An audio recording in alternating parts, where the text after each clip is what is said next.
All right. Okay. So now for the other one, most people will say their .htaccess file is not showing up when they upload their script or file, whatever. They didn't see their .htaccess file. So here is how you sort out your .htaccess file when you upload it on your file manager and you do not see it. So here's how you sort it. As you can see right now, you are not seeing the .htaccess file here, but it's on the website. That is the function of this website. That is how this website is going to run. You're not seeing the .htaccess, you're not seeing the .env file. So what do?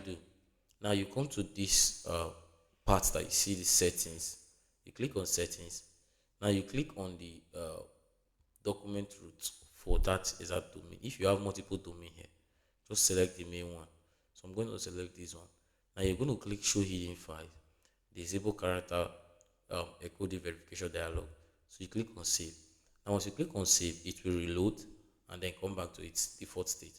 And then you scroll downward, you see your .htaccess file, and then you see your .env file.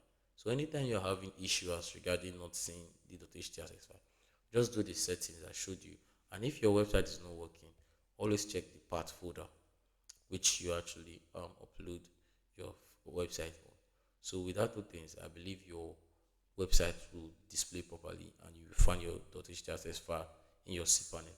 Thank you for watching and don't forget to hit the subscribe button and I will see you on the next video.